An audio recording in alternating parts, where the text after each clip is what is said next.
Okay, so welcome to NOS 230.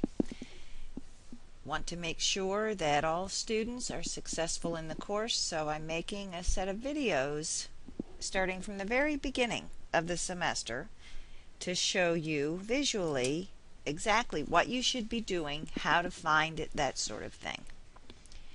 I'm currently logged into my CFCC. I'm going to locate my course in Blackboard, so I'll click on the Blackboard link.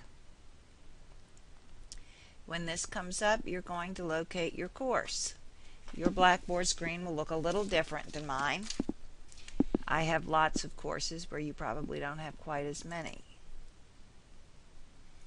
When your course comes up, your announcements page is the first page you'll see. As I post additional announcements, they're layered on top of the previous announcement. You'll want to check this frequently because I do put important information here. Since we meet only one time per week, I don't have an opportunity to communicate all of these items to you regularly, so I communicate them to you using the announcements. You should be receiving an email every time I post an announcement. If you click on the Syllabus and Assignment Schedule link, you're going to find your syllabus and assignment schedule and our revised assignment schedule now with due dates. I've applied the due dates because I am very fearful that I will have students who do not complete all of the work in a timely manner. It will not lead to the best learning experience for those students, and it will also be very unpleasant for me to have to grade a large number of labs toward the end of the semester. I spend 20 to 30 minutes per lab assignment per student reviewing each of the exercises performed by the students to ensure that the tasks have been completed correctly and that there is optimal learning occurring. You'll notice that we started on January 7th and we're now on January 29th. We should be working on Chapter 2 at this point. I allowed a little extra time at the beginning of the semester to build your machines. The main reason we've had so much time is because of the holiday on the 21st. That was a one-day holiday. I did not ever intend for students to take the entire week off from their work. And as we've discussed in the classroom, you are in the classroom for 2 hours each week.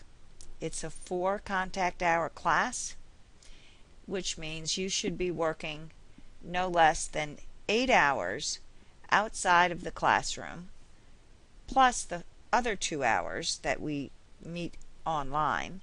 So you should be working 8 to 10 hours each week outside of the classroom. If you are not working that amount of time on this course, I would not expect you to be terribly successful. This is like your job. Many of you have jobs, but you're going to need to find time to work on this course. I'm in the lab many hours per week. I asked students earlier this week if they would please send me an email and let me know what times would be convenient for them to meet in the lab. I have not received one email from one student, so I can only assume that the times that I have assigned for Open Lab are adequate. So you'll want to notice we'll be working through April 22nd. That week it begins April 22nd, working on Chapter 13. There's a fair amount of work to complete, so I strongly encourage each student to get on task if you're not on task already. If we come back to Blackboard, you're going to find a link for lectures and tutorials. These are not grouped by chapter in the book, but if you are working on installing Active Directory, which you do in Chapter 1, you'll know that what is Active Directory? Active Directory Concepts Training by Manage Engine AD Manager Plus. That is probably something you might want to watch when you're reading Chapter 1. You can scroll through There are lots and lots of training videos. There's no reason for a student not to grasp the concepts in this course. There's an entire training series available on Windows Server 2008. If you are confused about the whole server-client concept, I highly recommend that you watch these videos. If you come to the labs link, you're going to find the first document for record keeping. This is a document where you can keep track of all of your users, your machine names, their IP addresses, user accounts on particular machines, passwords, DNS names, etc. You will become confused if you don't have some way to keep track. This is information about your labs and quizzes. If you would please read that so that you know what I'm expecting this semester, I would appreciate that. Under your Lab 1 submission link, you'll notice that I have a grading rubric, a checklist, your Lab 1 document, and an appendix document.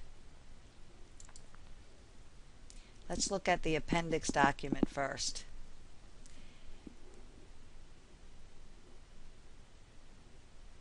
Although the appendix isn't officially a chapter in the book, there's some very good information there.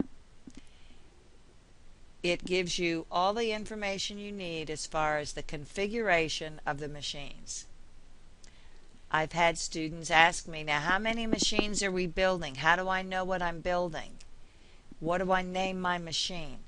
Well, here's this lab document, and it says pretty clear here, these are the virtual machines you're going to be building. You notice right away that one of your exercises for Chapter 1 asks you to build an additional machine. That's a simple exercise for that chapter.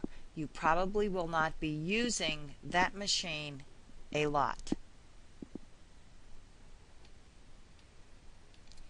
I do indicate a naming convention. A few students have followed the naming convention. Some just apparently decided not to.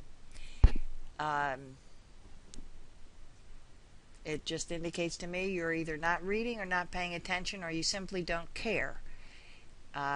Use the passwords as indicated. If you choose to use other passwords or no passwords, you're going to be responsible for recovering and repairing your machines. I don't think it's fair to the other students in the class that I spend a great deal of time helping students who do not follow directions. When there is a student who is following directions and needs my help, I think it's only fair that I work with that student. If you will please read through this document, it's going to give you a lot of information that is going to help you complete the labs more easily with a lot less frustration.